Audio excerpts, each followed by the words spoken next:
Portanto, também nós, uma vez que estamos rodeados por tão grande nuvem de testemunhas, livremo-nos de tudo que nos atrapalha e do pecado que nos envolve. Corramos com perseverança a corrida que nos é proposta, tendo os olhos fitos em Jesus, autor e consumador da nossa fé. Ele, pela alegria que lhe fora proposta, suportou a cruz, desprezando a vergonha, e assentou-se à direita do trono de Deus.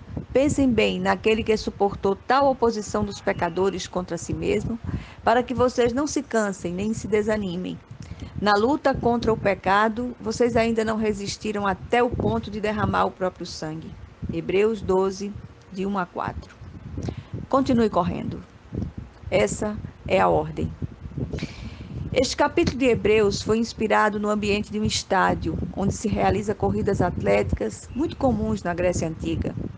Aqui entendemos que há uma corrida de fé a ser empreendida e percorrê-la vitoriosamente é o nosso objetivo. Muitos corredores físicos cansam e desmaiam, enquanto outros perseveram até o fim e conquistam seu prêmio.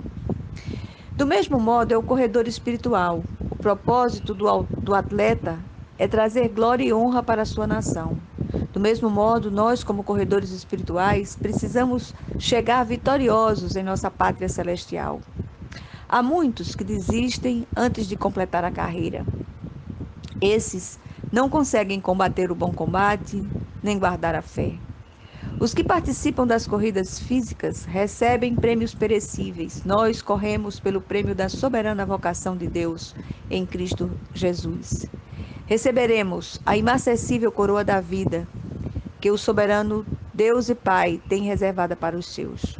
Antes, precisamos continuar correndo de maneira perseverante, com o olhar em Jesus, autor e consumador da nossa fé, e desembaraçar os nossos pés de todo o pecado que tenazmente nos tem assediado.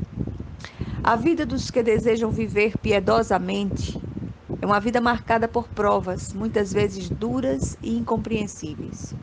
E isto nos leva a uma pergunta inevitável: por que somos provados por Deus?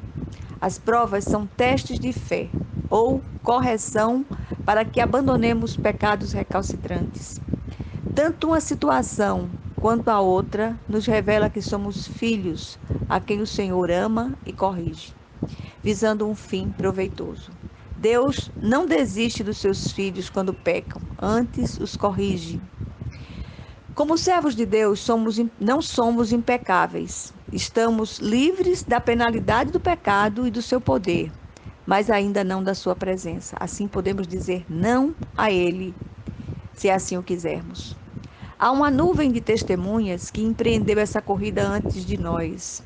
Esses corredores, mesmo em meio às muitas dificuldades enfrentadas, saíram dela vitoriosos. Eles estão lá para nos dizer que é possível sim chegar vitorioso ao fim desta corrida. Estamos todos nesta corrida da fé. Encorajemo-nos uns aos outros a prosseguir. O pecado jaz à porta, seja por pensamentos, palavras ou ações consumadas. Cabe a cada um de nós resistir até o sacrifício, se for preciso, como sugere o versículo 4 deste contexto. A correção de Deus é o meio mais eficaz para atingirmos a maturidade. O Senhor deseja que amadureçamos para nos confiar a sua obra. O Senhor não confia a sua obra a meninos da fé. Todos nós tivemos um pai, e se esse pai foi fiel, precisou nos disciplinar. Uma criança deixada por conta própria crescerá e se tornará um adulto tirano e egoísta.